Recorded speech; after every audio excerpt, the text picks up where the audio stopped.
150 ವರ್ಷಗಳನ್ನು ಪೂರೈಸಿರುವ ಕುಮಟಾ ಪಟ್ಟಣದ ಹೆರವಟ್ಟದ ಸರ್ಕಾರಿ ಹಿರಿಯ ಪ್ರಾಥಮಿಕ ಶಾಲಾ ಕಟ್ಟಡದ ಸಂಪೂರ್ಣ ದುರಸ್ತಿಗೆ ಅನುದಾನ ನೀಡುವಂತೆ ಆಗ್ರಹಿಸಿ ಎಸ್ಡಿಎಂಸಿ ಮತ್ತು ಶತಮಾನೋತ್ತರ ಸುವರ್ಣ ಸಂಭ್ರಮ ಸಮಿತಿಯು ಕುಮಟಾ ಶಾಸಕ ದಿನಕರ್ ಶೆಟ್ಟಿ ಅವರಿಗೆ ಮನವಿ ಮಾಡಿತು.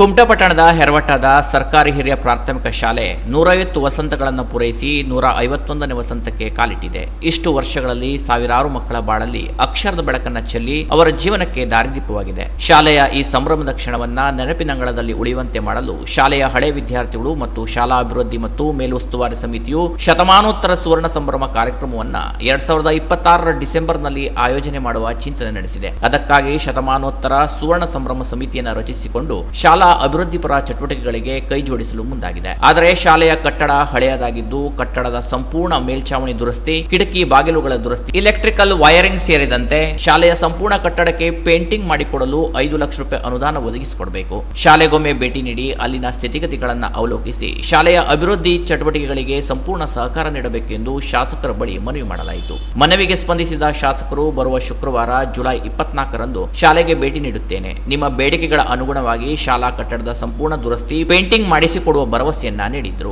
ಮನವಿ ಸಲ್ಲಿಕೆಯಲ್ಲಿ ಶತಮಾನೋತ್ತರ ಸುವರ್ಣ ಸಂಭ್ರಮ ಸಮಿತಿಯ ಅಧ್ಯಕ್ಷ ವಿಎಂ ಗೋಳಿ, ಶಾಲಾ ಅಭಿವೃದ್ಧಿ ಮತ್ತು ಮೇಲುಸ್ತುವಾರಿ ಸಮಿತಿ ಅಧ್ಯಕ್ಷೆ ಪ್ರೀತಿ ಪ್ರಶಾಂತ್ ಬೋರ್ಗಾಂವ್ಕರ್, ಮುಖ್ಯಾಧ್ಯಾಪಕ ಲಕ್ಷ್ಮಣ್ ಬಾಡ್ಕರ್, ಪುರಸಭೆಯ ನಿಕಟಪೂರ್ವ ಸದಸ್ಯ ಸೂರ್ಯಕಾಂತ್ ಗೌಡ, ಹಳೆ ವಿದ್ಯಾರ್ಥಿಗಳಾದ ಗಜಾನನ್ ಕಿಣಿ, ರಂಗನಾಥ್ ಪ್ರಭು, ಗಜಾನನ್ ನಾಯ್ಕ್, ಅಜಿತ್ ಭಟ್, ಮಹಾದೇವ್ ಗೌಡ, ಗಜೇಂದ್ರ ನಾಯ್ಕ್, ಬಾಲಚಂದ್ರ ನಾಯ್ಕ್ ಇತರರು ಉಪಸ್ಥಿತರಿದ್ದರು. Canara plus news, Kumta.